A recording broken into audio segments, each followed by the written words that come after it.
Welcome to Starbound, where every star tells a story. Ever imagined humans shaking up the interstellar status quo with a mix of grit, ingenuity, and oversized moondogs? Well, let's get into the story. The hall of the Galactic Council was abuzz, its polished chrome surfaces shimmering under the soft glow of the bioluminescent algae. A cacophony of hushed chirps, whistles, and telepathic murmurs filled the chamber. The source of the excitement? A delegation was about to arrive that, quite frankly, nobody knew what to do with. Humans. A century ago, these backwater primitives had stumbled onto FTL travel, their rattletrap ship looking more like a flying grain silo than a starship. It had barely limped to the nearest comm beacon. It was less of an introduction and more of a cosmic car crash. And they all smelled like cows. Ambassador Zatrilli had warbled with disgust during the initial briefing. Apparently, humans raised these bovine creatures for both companionship and sustenance, a culinary practice that sent ripples of horror through the plant-based delegates. Still, protocol was protocol. The humans had been extended a cordial welcome, toured the hallowed halls, and politely ushered back to their odd little planet. There'd been talk of sending experts to help with their quaint notions of technology, perhaps ease them into the 28th century. But then bureaucracy snarled everything up. Budgets were debated, and the humans, they were promptly forgotten. Until now. The delegation was due any moment. The council had sent a formal invitation expecting an update full of charming backwardness and requests for aid. They were in for one galaxy-sized surprise. The Grand Monitor, a towering crustacean-like being, cleared its throat with a rasp that sounded suspiciously like a lobster bubbling in a pot. The delegation from Earth has entered orbit, he announced, his eyes scanning a holographic display. They request permission to dock.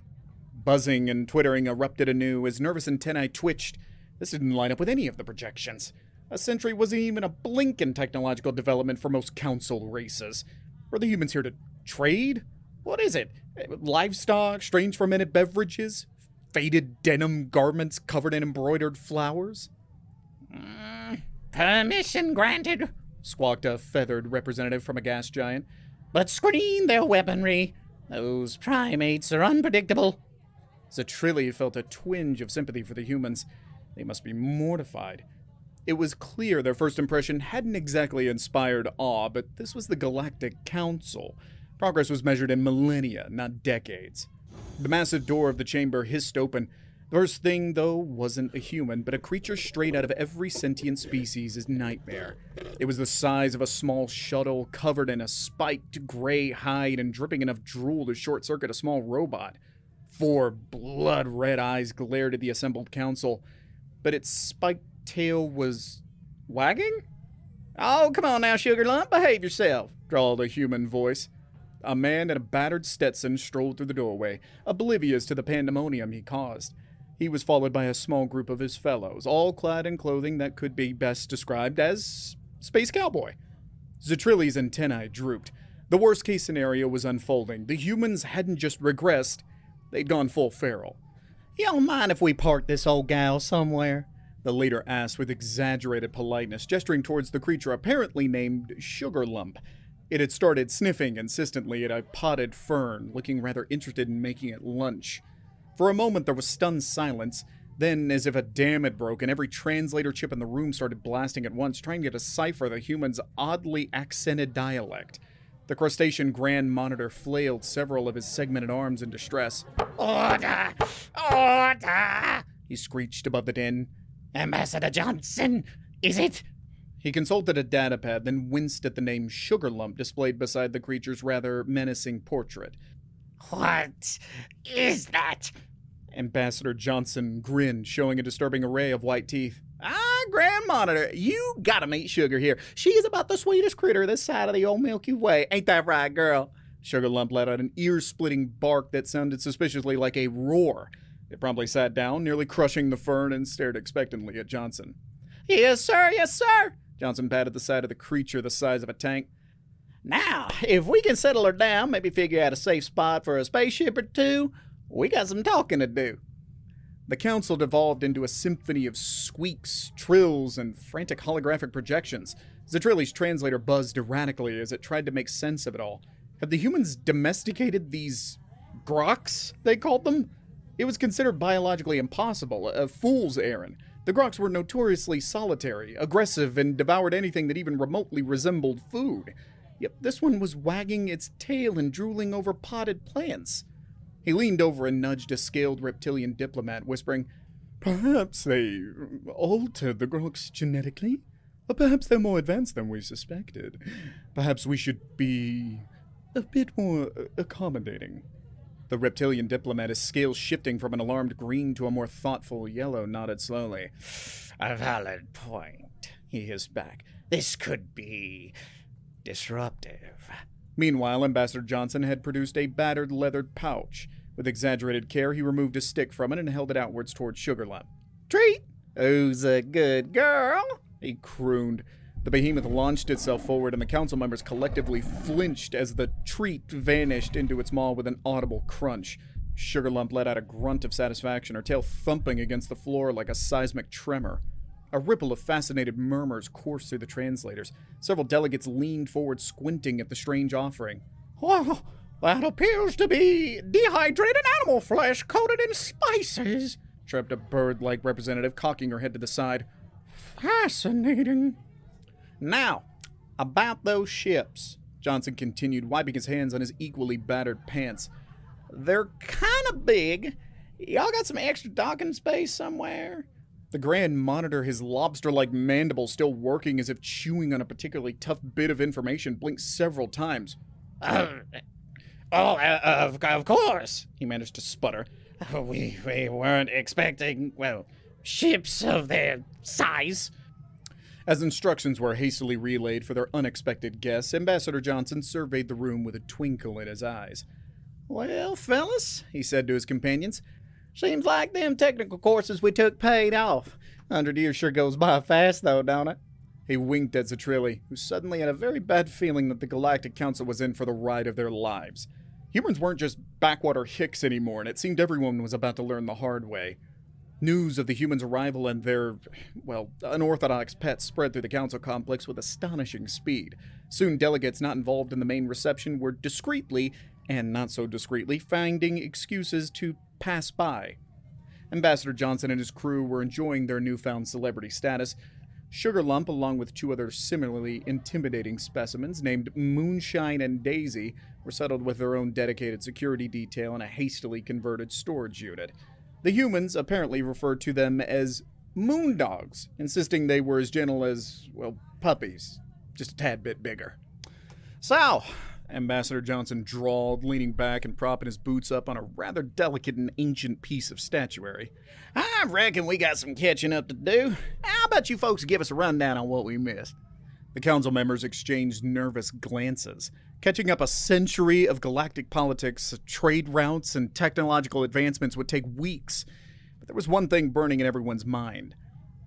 "Ambassador," the Grand Monitor ventured cautiously, "your ships, they appear vastly different from your initial vessel." Johnson chuckled, the sound surprisingly rich in the sterile chamber. "Well, shucks. We kind of got tired of being the laughingstock of the galaxy," he admitted. "Old Bessie there," he nodded fondly at a holographic projection of the original jalopy of a ship. "Well, she served us well. But a fellow can only take so much duct tape and hope." Zatrilli leaned forward. "But to develop such advanced technology in a mere century, it's unprecedented." "Unprecedented, huh?" Johnson stroked his chin thoughtfully. "Well, you see, back on Earth, we got something called competition. Drives us to be better, faster, stronger, even if it means building a better barbecue for Saturday night. Woo!" A ripple of confusion flowed through the chamber. Barbecue? Several translators chirped in unison. Zatrilli had a vague recollection of that term from the first briefing. Meat, smoke, something about rituals. "Well, it's kind of hard to explain," Johnson grinned, "but suffice it to say, we got a knack for taking something simple and figuring out how to make it awesome." He leaned forward, a glint in his eye. "And it turns out that applies to more than just cooking ribs." The Grand Monitor, feeling a headache coming on, decided to steer the conversation back to more concrete matters. "However you achieve this, Your advancements are remarkable. We prepared to offer assistance, technological exchanges, anything to help you integrate further into the council. Johnson's grin widened. Well, now, that's mighty kind of y'all. But, he held up a finger, we might not be the ones needing assistance anymore. Whispers and concerned chirps filled the room. What exactly did the human mean? See, fellas, Johnson drawled, while y'all were busy debating budgets and whatnot, Earth got a bit crowded. Turns out space ain't as empty as we thought, and some of our new neighbors were not so friendly. But humans, well, we're protective of our kin. Kind of like how Sugar Lump here ain't so fond of folks messing with her favorite fern. Sugar Lump, currently gnawing on a particularly fascinating piece of support beam, let out a low growl in agreement. So, we got to work. We figured out how to make new ships, new weapons. Even figured out how to talk a little sense into these groks fellas. He gestured towards the ceiling where presumably his moondogs were being entertained. And, well, let's just say the neighborhood's a whole lot safer these days. A hush fell over the chamber as the weight of Johnson's words sank in. They had all dismissed the humans as simpletons, yet here they were, hinting at interstellar conflict and technological breakthroughs the Council only dreamed of. Zatrilli felt his antennae twitch nervously. But groks taming? That's considered biologically impossible. Possible is a mighty big word, Johnson drawled. All I know is Sugar Plum and a whole lot of patience seem to work just fine. Daisy there loves just having her little belly scratched, don't you, girl? A muffled bark and the sound of something large and heavy shifting echoed down from above, making several delegates jump. Now, we may not be fancy like some of you, Johnson continued, but we get things done. Maybe Earth with its barbecues and old pickup trucks ain't much to look at, but she's taught us a thing or two about grit, cleverness, and protecting what's ours. The feathered representative from the gas giant puffed up her plumage. And these conflicts you mentioned, is it in the Council's mandate to protect member worlds from external threats? We appreciate that, ma'am, Johnson tipped his hat, but we handled ourselves just fine. Besides, we ain't here to cause trouble. We're looking for partners, trade routes, knowledge sharing. It turns out hauling cattle and blasting space pirates ain't so different when you think about it. He stood up and stretched. So, fellas, what's it gonna be? Y'all still think we're just those hicks that showed up in their jalopy, or are we gonna start talking about the future? The Grand Monitor's mandibles clacked nervously. Suddenly the human's disarmingly casual attire and slow drawl seemed less like ignorance and more calculated. This was negotiation, plain and simple, though spun with a folksy style that no one in the chamber had ever encountered. He looked around at his fellow council members. The initial panic had given way to a mixture of awe, disbelief, and a healthy dose of self-preservation. To deny the human's potential was foolish, even if their methods were unorthodox. Ambassador Johnson? The Grand Monitor began cautiously. It seems a reassessment is needed. Perhaps we might schedule more in-depth discussions. Your advancements and experiences would be valuable assets to the Council. Johnson's grin widened, and he gave a slight bow. Now, that sounds mighty neighborly of you. You see, Earth folks, we value partnership over protocol. We might not be the smoothest talkers, but we'll have your back when it counts. He glanced towards the ceiling in a thoughtful gleam in his eyes. And I reckon these groks fellas will too, just so long as y'all keeping them ferns well stocked. He winked. A series of agreements and conciliatory trills filled the chamber. It seemed the Galactic Council's perception of its newest members was undergoing a major overhaul. The humans hadn't changed, but the lens through which they were viewed had shifted drastically. They were still a little rough around the edges, still smelled faintly of livestock, but their rapid rise in unexpected power couldn't be ignored. Ambassador Zatrilli felt a grudging admiration. Perhaps these humans were like those strange barbecued meats they were so fond of, seemingly unpalatable at first, but with a fiery potential lurking just beneath the surface. In the weeks that followed, the Galactic Council was turned upside down and vigorously shaken. News of the humans' accomplishments and their surprising entourage of tamed groks spread like wildfire. Every established trade route, every diplomatic treaty, every scientific assumption was called into question. On Earth, the news was met with a mixture of amusement and fierce pride. Overnight, the world went from being the butt of galactic jokes to a source of both fear and fascination. Calls for technological demonstrations and trade offers flooded in, along with a whole host of curious scientists eager to study both the humans' rapid progress and the supposedly impossible feat of Grok's domestication. Ambassador Johnson became an overnight celebrity of sorts. His interviews were broadcast across 1,000 worlds, filled with folksy wisdom and disarming candor. "Now, ain't nothing special about us," he'd say, scratching behind Moonshine's ear. "I just got tired of being underestimated, that's all." The Galactic Council, initially caught flat-footed, began to adapt. Bureaucratic hurdles were cleared with unprecedented speed. Trade negotiations, once stalled for decades, were finalized within weeks. Turned out that a little sense of urgency, injected with a healthy dose of fear, worked wonders for productivity. Joint research programs were initiated, human engineers shaking their heads and chuckling at the convoluted solutions the Council had devised for problems they had solved decades ago. In return, the humans received access to a vast library of scientific knowledge, absorbing and applying it at a terrifying rate. And the Groks? They became somewhat unwilling mascots. While still imposing, their reputation shifted from apex predators to oversized, slightly slobbery guard dogs.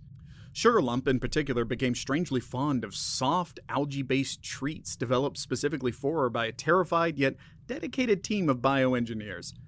As the galaxy adjusted to the human phenomenon as it became known, Zatrilli couldn't help but marvel. He'd initially pegged them as a blip, a momentary distraction. Now they were an unstoppable force, their influence growing with each passing day. The change wasn't just technological, it was cultural. Humans injected a sense of urgency, a willingness to experiment that had frankly become stagnant within the Council. Even their language became peppered with phrases like, "Get her done," or "think outside the box," and particularly puzzling, "Yeehaw!" Life on Earth became a source of endless fascination. Galactic broadcasts showcase everything from rodeos to reality shows about swamp alligator hunters. Fashion trends shifted with denim and 10-gallon hats suddenly appearing on some of the galaxy's most influential figures. Even cuisine wasn't untouched. A chain of restaurants specializing in this barbecue became alarmingly popular, despite the horrified chirps of disapproval from the plant-based species. Zatrilli himself had formed a cautious friendship with Ambassador Johnson. While still infuriatingly casual, the man possessed a sharp mind and a determination that commanded respect. "You know, folks back home used to say, 'Never poke a sleeping bear.' I reckon the galaxy had been snoozing for a long time till we showed up and gave it a good kick right in the tail feathers." Zatrilli couldn't help but agree. The humans weren't just a disruptive force. They were the jolt the Council desperately needed. Whether they'd ultimately prove saviors or a hurricane remained to be seen. One thing was certain. The galaxy would never be the same. The years whirled by, a whirlwind of change and adaptation rippling through the Galactic Council. Humans once dismissed as primitives were now sought-after advisors, their opinions given significant weight in interstellar affairs. Their uncanny ability to solve problems with a combination of grit, ingenuity, and duct tape, the uses of which baffled many sophisticated races, was legendary. Yet Earth itself remained an enigma. For all their advancements, humans clung stubbornly to their roots. Rodeos, barbecues, and country music still thrived. Ambassador Johnson, now sporting a few more silver streaks in his hair, was fond of saying, "Now, we may be reaching for the stars, but our feet are still firmly planted in good old-fashioned dirt." The Groks, too, integrated strangely into galactic society. While never truly domesticated, a begrudging, treat-driven truce formed. Sugarlump and her offspring became farmed as diplomatic aides, their mere presence often softening even the toughest negotiators, who could argue when faced with the mountain of slobbery affection demanding snacks.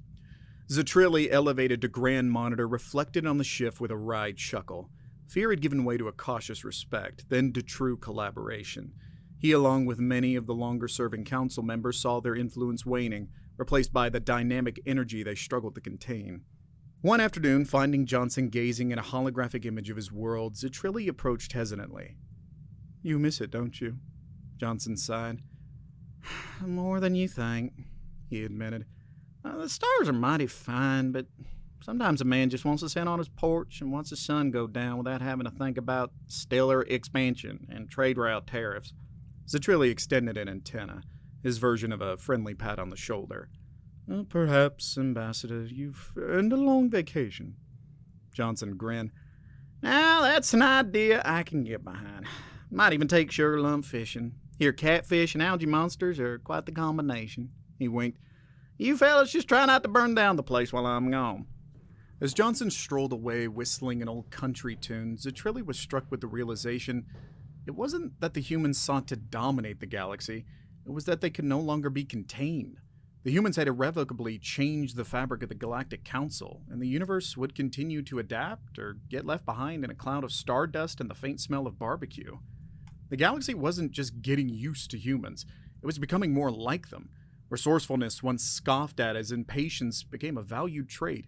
Bureaucratic red tape was slashed and replaced with a begrudging acceptance of getting her done, although the accompanying twang still sent shivers down the spines of some of the stuffier delegates. Even conflict resolution began to adopt a human-flavored approach.